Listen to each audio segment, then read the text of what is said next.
Good morning, everyone. It is time. You guys have been begging me, and finally, we're going to do a review. Ryan and I are going to do a review on the Bauer brushless router. I'm really excited to do this because I really like the idea.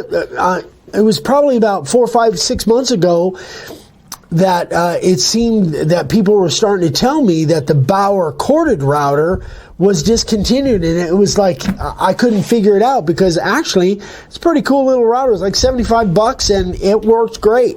I couldn't understand why they would discontinue that, and then I found out they came out with a cordless version, so then it made sense. So this one I purchased online, actually right to my door. It was like $91. That's with shipping and everything, right from Harbor Freight. Came without the battery, without the charger.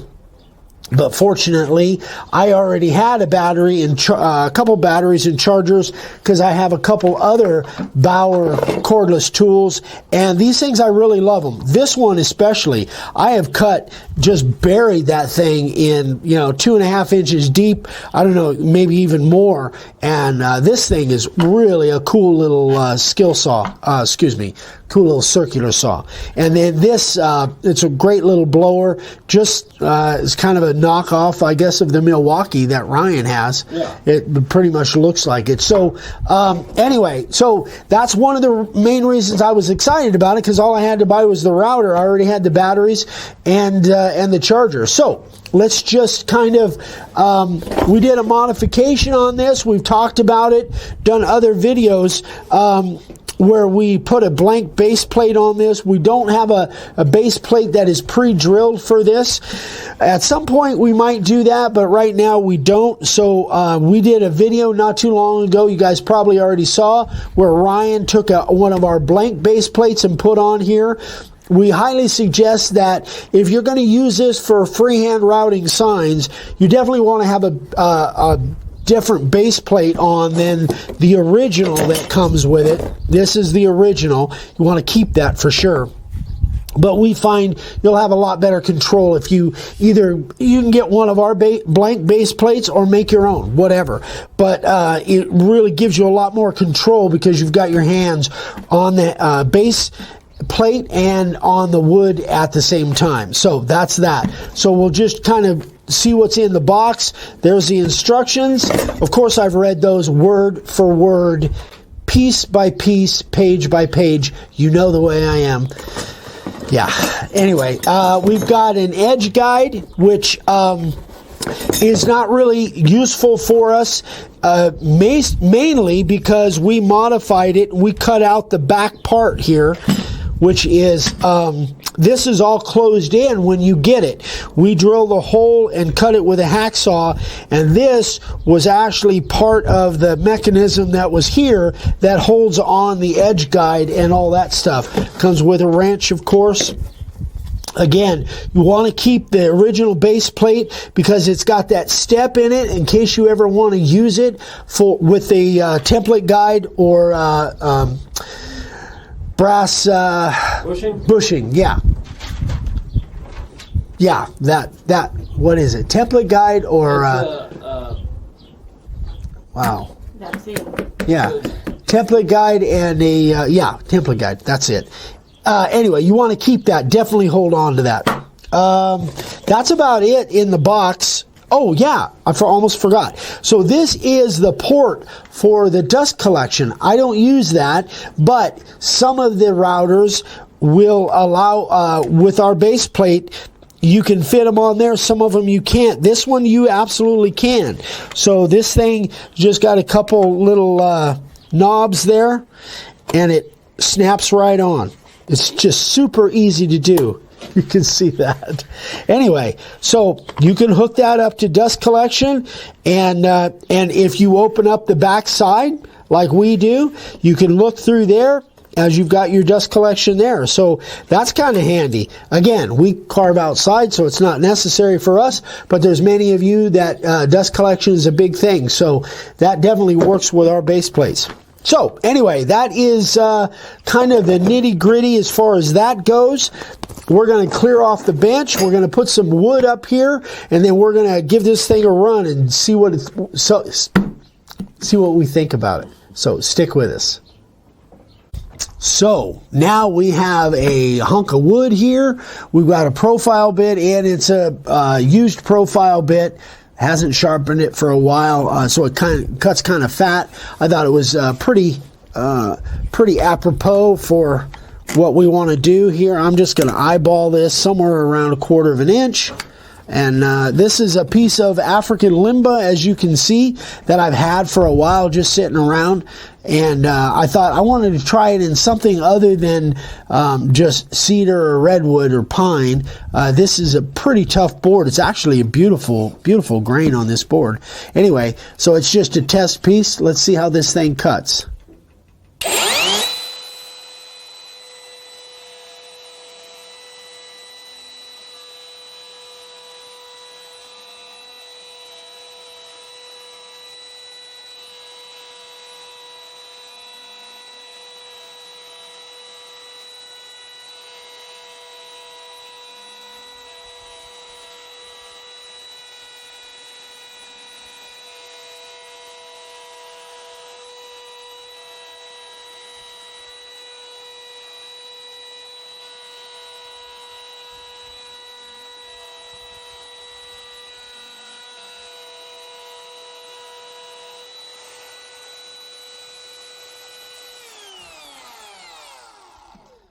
I gotta say, guys, that thing cuts smooth. I mean, I didn't feel any dragging, or I could hear a little bit of a chatter in the motor itself, but nothing that some of the other routers don't do.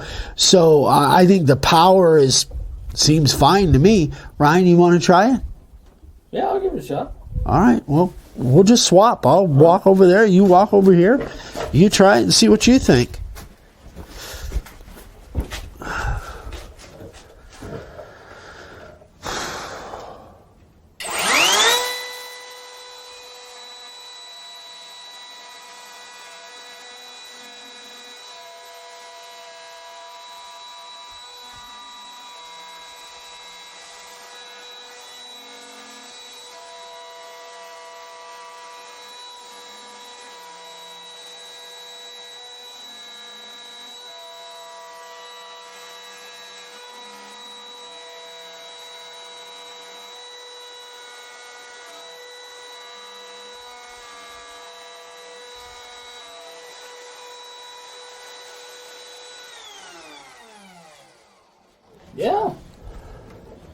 Yeah, I mean, it seems to cut pretty stinking good.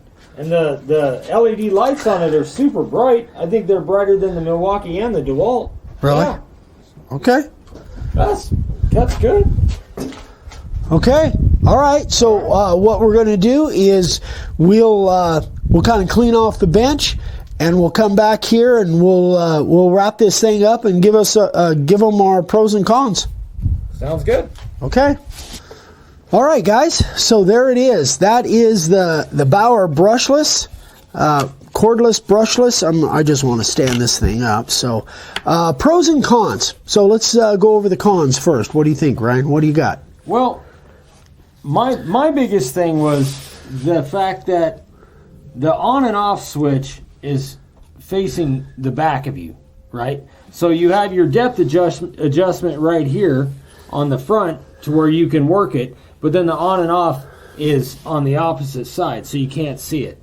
I don't know if that's really a con, because, I mean, you can reach around, and as long as you know which one is which, you know, which also might be the reason for the 3-second delay on the turn on. Yeah, we haven't talked about that yet, but yeah. But, I mean, that was my biggest thing, is I just like having it right there. And, again, that's no big deal, but yeah, just kind of inconvenient a little bit. And honestly, if you're going to use the dust collection, like that dust port, then it would be on the side that you're going to be looking through, that's not the way it was designed, because it wasn't designed with this open. That's our modification. So, but I mean, for purposes, if you are going to modify it, and you wanted to use dust collection, then the switch would be on the side that you're looking through.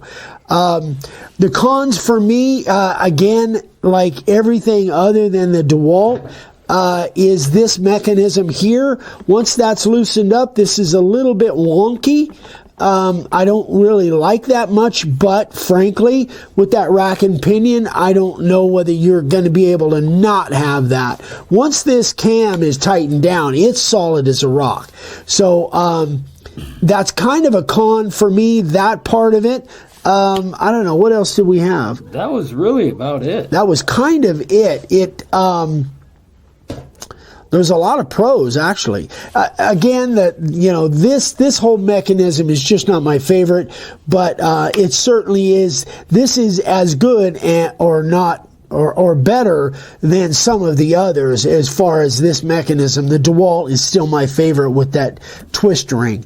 Yeah. All right, so pros. What's the good things? Well, number one pro is the price. I mean, you get a cordless router. Granted, it doesn't come with the battery or the charger for just the tool for $90. Yeah, I think it's actually like $79 or something if you were to pick it up in a store somewhere. I think that shipping, it was like 91 something with shipping to me. So yeah, and it's a good little router. Oh, the open shaft lock. That's kind of a nice pro. Oh, yeah. Yeah, the shaft lock on it. There's some of the shaft locks that I'm really not a fan of.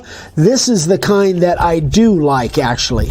So you can see that the shaft is open there, and it's not completely enclosed like with the Milwaukee. You don't have access to this, really. You do have a shaft lock, but I like this type of shaft lock a lot better. Yeah. And it does have the double lock on the collet where you have to loosen it and then loosen it again. So it's got that little extra safety feature that the bit won't come out. That's good. This is the first time I've ever seen a 3-second delay. If you go back and watch, if you hit this button by accident, it's not going to go on. I'm pushing that button, but if in order to get it to go on, you have to hold it for 3 seconds. That's pretty cool. I've never seen one like that before. So, if you're rolling around or whatever and that button gets hit or whatever, unless you actually hold it down, it's not going on. So I think that's kind of a cool safety feature. Too. You have to purposely turn it on. Yeah. You can't just flip a toggle switch on accident. Yeah. Yeah, I think that's a pretty cool feature. I like it. Yeah. I do like, it's got plenty of power. I like that. The fact that the batteries are interchangeable with the other tools, that's a big plus for us. Even the older batteries. So this is the same 20 volt, but this is a 3 amp hour.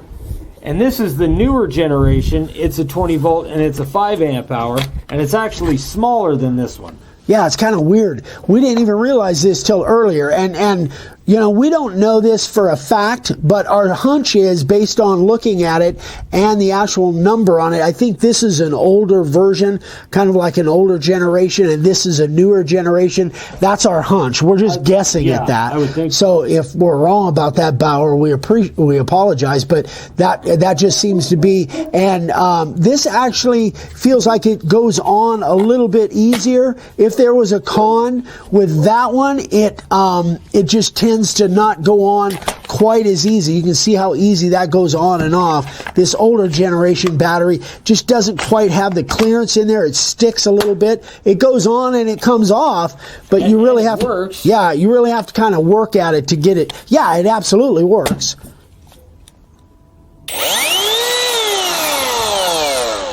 But then to get it off, it's kind of tight and kind of, you have to kind of mess with it to get it off. You have to karate chop it. Yeah, that's right. It's all right. I'm good at that. But yeah, we like the newer generation. You guys probably don't even have one of those.